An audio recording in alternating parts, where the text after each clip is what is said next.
सीधी बात है बंधुओं, हमारा उद्देश्य क्या है? बहुत स्पष्टता से सुनिएगा। कृष्ण प्राप्ति नहीं, सीधे 50वीं सीढ़ी चढ़ने की मत सोचा करो।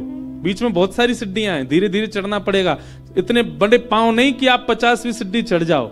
हमारा उद्देश्य क्या है? किसी से पूछो, किसी भी भक्त से पूछो, आपका उद्देश्य क्या? तिलक क्यों लगाते हो? नाम जप क्यों करते हो? कंठीमाला क्यों करते हो? एकादशी क्यों करते हो? वृंदावन क्यों जाते हो? हम पे श्री जी की कृपा हो जाए, हमको ठाकुर जी मिल जाए। इतनी जल्दी मिल जाएंगे?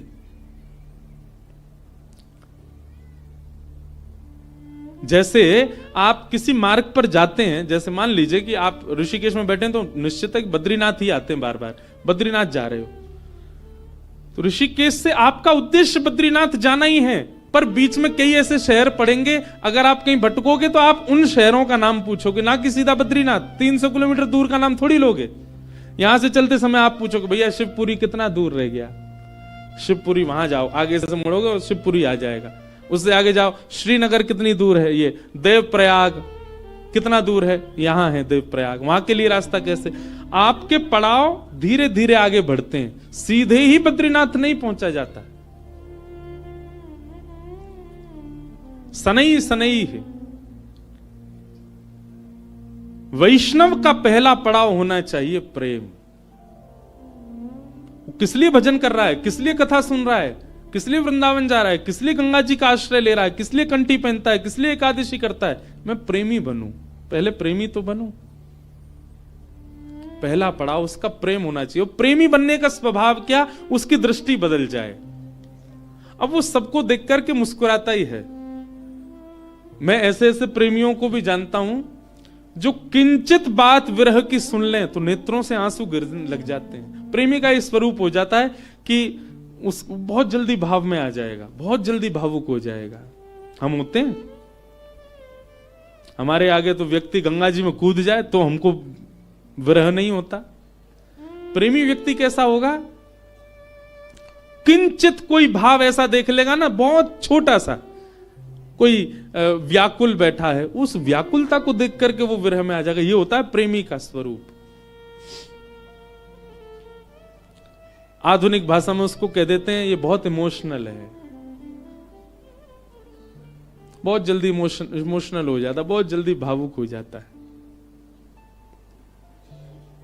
संसार को देख करके भावुक हो रहा है। एक बात बताएं, भावुक व्यक्ति प्रेमी बहुत जल्दी बन सकता है। अगर किसी के अंदर भावुकता बहुत ज्यादा है ना, तो एक प्रकार से वो ये समझ ले कि उसको कई सीढ़ियां पहले से चढ़ा हुआ है। वो भावुक व्यक्ति बस प्रेम की ओर बढ़ जाए, प्रेमी और बन जाए, और अधिक प्रेम हो जाए, और वही प्रेम वृंदावन चंद से हो जाए उसका।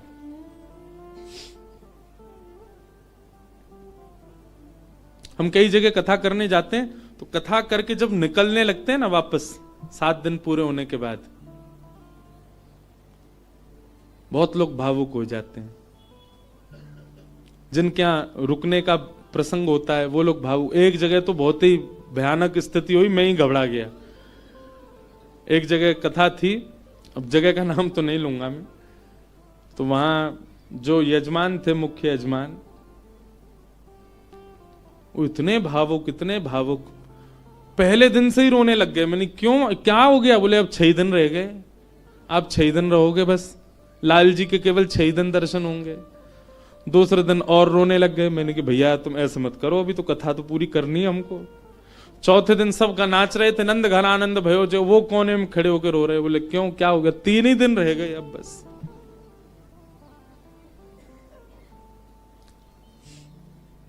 जिस दिन विश्राम दिवस था, मैं तो बहुत घबरा रहा था। मैंने आज क्या होगा, वो पहले दिन से ही रो रहे हैं। वही हुआ। अच्छा, ऐसा और था कि कथा करते ही मुझे एयरपोर्ट जाना था, मेरी फ्लाइट थी। कथा भी मैंने सुबह सुबह की थी 7 बजे से। आरती, विश्राम आरती हो रही थी, और मैं बस ये था कि हे लाल जी कुछ हो नहीं, बहुत भाव में। वही हुआ, आरती करते करते दोनों, पहले तो उनकी गृहिणी मूर्छित होकर गिर पड़ी, बेहोश ही हो गई, और फिर जो उनके पतिदेव थे उनको देख के वो भी हो गए। उसके पीछे बिल्कुल भी किंचित ही, हमको तो समझ में आया था नाटक, लेकिन नहीं, वास्तविक था। पानी वानी डाला भैया, उनका ब्लड प्रेशर वगैरह सब कम होता चला गया। एक कथा भी आती है, सुना है? एक महाराष्ट्र के राजा थे। उन राजा का एक ही बात उसके मन में चलती थी कि मेरे नगर में कोई साधु आ जाए, मेरे नगर में कोई संत आ जाए, मेरे नगर में कोई भक्त आ जाए। दुनिया में ऐश्वर्यवान व्यक्ति केवल इसकी प्रतीक्षा करता है कि मेरे पास धन बहुत आ जाए। वो इसकी प्रतीक्षा करते थे कि कोई भक्त, साधु, संत, विरक्त या वैष्णव दंपति या कोई कथा वक्ता कोई आ जाए मेरे नगर में, बस। ऐसी कृपा हुई, अयोध्या से कुछ लोग पंढरपुर दर्शन करने जा रहे थे और उन महात्मा के उन राजा के नगर में आ गए। नगर से होके पंढरपुर का रास्ता था,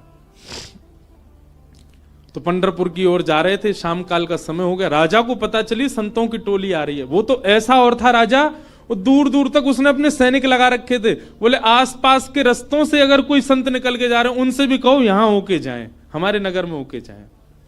ऐसी भगवत प्रीति, भक्त प्रीति भी सबके हृदय में नहीं होती।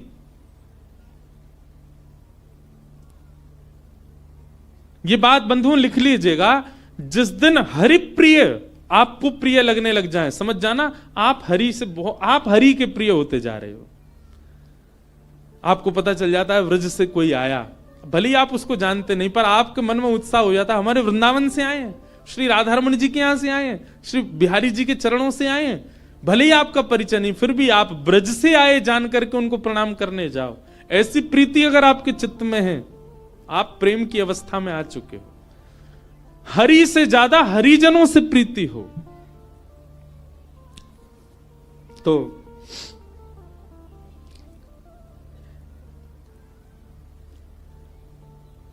अयोध्या से संतों की टोली आई। रात में राजा ने खूब सुंदर उनका स्वागत किया, सबके लिए बढ़िया शिविर बनवाए, बढ़िया सबके लिए भोजन की व्यवस्था करी। सब साधु महात्मा बड़े प्रसन्न हो गए। बोले वाह भैया राजा, तेने तो हमारो दिल जीत लिया, क्या सुंदर व्यवस्था की, सब संतों के सबके चरण धोए, सबको माला पहनाई, प्रसाद पवाया, सोने की उत्तम व्यवस्था। और राजा रात में सोने अपने महल में नहीं गया, वहीं बैठा शिविर के बाहर ही पूरे परिवार सहित, कि कोई संत कोई आज्ञा कर दें सेवा के लिए, हम उनकी सेवा करें। संतों ने दूसरे दिन उठ करके राजा से कहा, देखो हम तुम्हारी सेवा से इतने प्रसन्न हैं कि हम सबके मन में आया कि हम कम से कम 5 दिन तो यहां रुकें। राजा रोने लगा, बोले महाराज मेरे ऊपर बड़ी कृपा, आप रुकिए। 5 दिन पूर्ण हुए। सब संत बोले भैया हमको पंढरपुर जाना है, अब आप हमको आज्ञा दो। राजा बोला भगवान मैं अपनी एक बात निवेदित करूं। बोले क्या?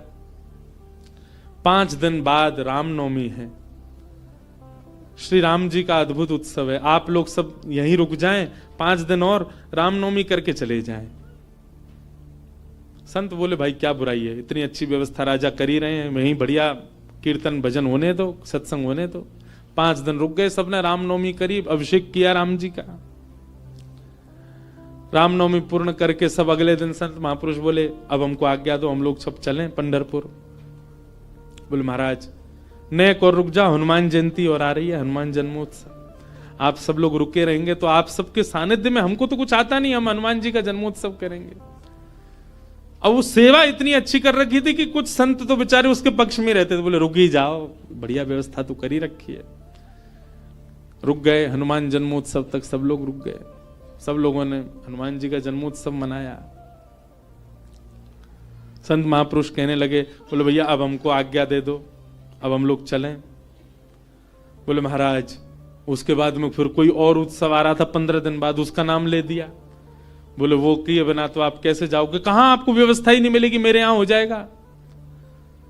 15 दिन और रुक गए, फिर जाने लग गए। बोले महाराज गंगा दशहरा आने वाला है, आप सब लोग कहां, गंगा जी तो मिलेंगे, मैं गंगा जल मंगवाऊंगा ना अपने सैनिकों को भेज करके, यहीं आप सब लोगों के लिए सूक्ष्म गंगा प्रकट करवा दूंगा। फिर रुक गए, गंगा दशहरा हो गए। सब करते करते करते महाराज जेठ का महीना निकल गया। कब आए थे? रामनवमी पे आए थे, तब से जेठ आ गई। जेठ के बाद अब फिर जन्माष्टमी राधाष्टमी के उत्सव आ गए। वो उत्सवों के बहाने दे दे करके संतों को रोक लें। महाराज अब तो चातुर्मास करना पड़ेगा आपको, चातुर्मास प्रारंभ, कहां जाओगे, यहीं कर लो। चातुर्मास करवा दिया। चातुर्मास के बाद कार्तिक का महीना आ गया, कार्तिक में तो मैं जाने नहीं दूंगा आप लोगों को। दिवाली होली ये तो यहीं करनी पड़े, होली आ रही है, होली पे तो सब संग रहेंगे। करते करते फिर से रामनवमी आ गई। संत जनों ने चरण पकड़े, बोले राजन अब तो जान दो हम। संत तो राजा बोले एक काम करो, क्या बाल भोग करके चले जाओ, कुछ नहीं तो सुबह का बाल भोग तो ले लीजिए। बोले ठीक है। अब बाल भोग भाग पा करके तैयार हुए ही थे, बोले बाल भोग पा लिया सब। बोले देखे ना कढ़ाई चढ़ गई है, राजभोग बनना है, राजभोग तो पा जाओ। संत बोले जे नहीं हिलने देगा हमको। बोले देखो ये सब अनादर हो जाएगा, इतनी पूड़ी कचौड़ी सब्जी बन रही है, इनको तो पा जाओ। यहां राजभोग पाने लगे, एक संत ने घूम के देखा तो वहां रात के ब्यारू भोग भी बनने शुरू हो गए थे। बोले ब्यारू करके जाने देगा। अंत तो गत्वा उस राजा की स्थिति ऐसी हो गई, जब संत लोग हट में आ गए कि नहीं हम तो जाएंगे, राजा के यहां से उस क्षेत्र से जैसे ही बाहर निकले, तब तक तो राजा रो रहा था, संतों के जाते ही राजा अचेत हो गया, प्राण निकल गए उसके। मैं संतों के बगैर कैसे रहूं, हम इस स्थिति में हम तो कभी आ ही नहीं सकते। खैर सुन लीजिए बस, हमारे यहां तो 4 दिन रुक जाए तो कब जाएंगे ये बला, बैठ गए हमारे घर में आके। सब तरीके के लोग होते हैं। अब तो लोग हमको बहुत प्रेम करने लग गए, जब हमको कोई जानता नहीं था तब हमने भी ऐसे घरों में रुके हैं। पर सत्य बात है बंधुओं, ठाकुर जी से प्रेम तो सबको हो जाता है, पर हरिजनों से जिसको प्रेम हो जाए, समझ जाओ कि उसको ठाकुर जी से, वो अब प्रेम की अवस्था में आ चुका है। जिसको हरिजन प्रिय लगने लग जाए, हरि के जन प्रिय लगने लग जाए। आप लोग किया करो, कभी एयरपोर्ट, रेलवे स्टेशन, कभी अनजान स्थान पर कोई तिलक मात्र लगाया घूम रहा हो, उसको भी जय सिया राम, जय श्री कृष्ण।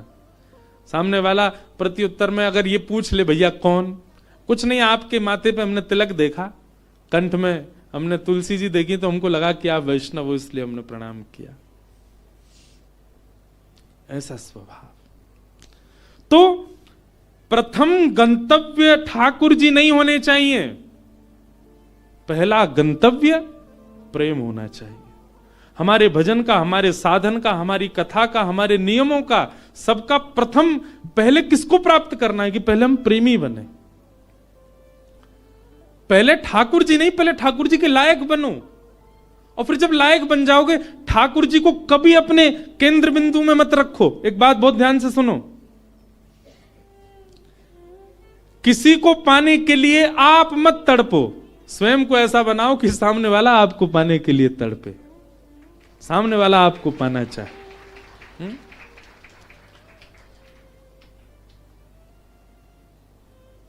पिक्चरों में ऐसे दिखाते हैं ना कि कोई प्रेम करता था किसी कन्या से और उसको सीधे तो पानी पाया, तो खुद इतना बढ़िया पढ़ लिख करके बड़ा मजिस्ट्रेट बन गया महाराज, आगे पुलिस पीछे पुलिस, अब वो छोरी डोल रही है वाकू पावे को, इससे मेरा ब्याह हो।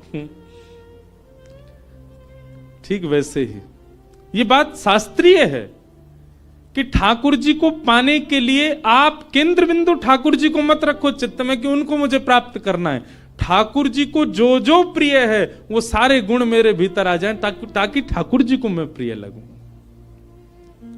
आप पीछे मत पड़ो उनके, स्वयं को ऐसा बनाओ कि ठाकुर जी पीछे पड़े आपके। श्रीमद् वल्लभाचार्य जी के चरित्र में आता है कि, बहुत ध्यान से सुनिएगा,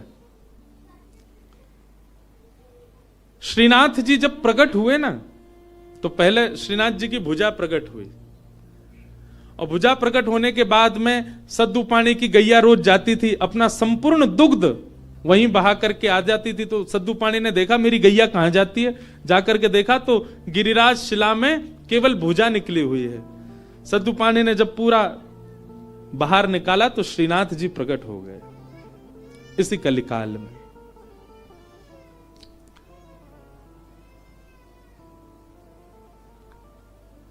तो सद्दू पानी ने ठाकुर जी से प्रार्थना की कि ठाकुर जी आपके लिए क्या लाऊं मैं, आप क्या पाएंगे, क्या व्यंजन लेंगे, क्या भोग प्रसाद लेंगे, आप विश्वास मानेंगे? हमारे श्रीजी बाबा श्रीनाथ जी, उन्होंने कहा, बोले हे सद्दू पाणे, जब तक मेरे श्रीमद वल्लभाचार्य जी नहीं आएंगे तब तक मैं केवल दूध पीऊंगा। ठाकुर जी ने पयोव्रत किया। भक्त भगवान के लिए व्रत करता है, पर ठाकुर जी ने व्रत किया कि जब तक वल्लभाचार्य जी नहीं आएंगे मैं केवल दूध पीऊंगा। श्रीनाथ जी जो आजकल उदयपुर के पास नाथद्वार में विराज रहे हैं, जब ये गिरिराज जी में प्रकट हुए तब की लीला है। इस बार हमारे लाल जी का उत्सव नाथद्वारा में ही है, श्रीनाथ जी में, 11 से 17 जनवरी। बाद में एक अजब कुमारी नाम की एक भक्ता हुई थी, उसके लिए ठाकुर जी उदयपुर चले गए, उदयपुर के पास नाथद्वारा में। प्रकट तो आप गिरिराज जी में ही हुए थे। तो ठाकुर जी कितने वर्षों तक केवल दूध पी करके रहे। एक दिन अपनी समस्त शिष्य मंडलियों के साथ श्रीमद वल्लभाचार्य जी महाराज जब गोवर्धन पधारे, पूरे ब्रज में हल्ला हो गया, कोई बहुत बड़े आचार्य आए हैं। बोले नाम क्या? बोले वल्लभाचार्य। जब ये नाम सद्दू पाणे के कान में पड़ा, ब्रजवासी सद्दू पाणे दौड़े दौड़े गए और वल्लभाचार्य जी के चरणों में निवेदन करके रोने लगे। वल्लभाचार्य जी बोले रो क्यों रहे हो? बोले नाथ, भक्त को व्रत करते देखा है मैंने, पर इस जन्म में मैंने भगवान को व्रत करते हुए भी देखा है। हमारे इस गिरी कंदरा से साक्षात गोवर्धन नाथ जी का स्वरूप श्रीनाथ जी प्रकट हुए। मेरी गैया को दूध नित्य पियो करते, मैंने उनसे निवेदन किया कि आपको कहा भोग धराऊं। समोसे बोले मैं तो दूध ही पीऊंगा। मैंने कि कब तक दूध पियोगे? बोले जब तक वल्लभाचार्य जी नहीं आएंगे तब तक दूध ही पीऊंगा। भक्त ठाकुर की प्रतीक्षा करे ये तो सुनोगे हो, पर ठाकुर भक्त की प्रतीक्षा कर रहे हैं। हे नाथ, मेरी आपसे प्रार्थना, जल्दी मिलो ठाकुर जी से और जल्दी अन्न पवाओ ठाकुर जी को।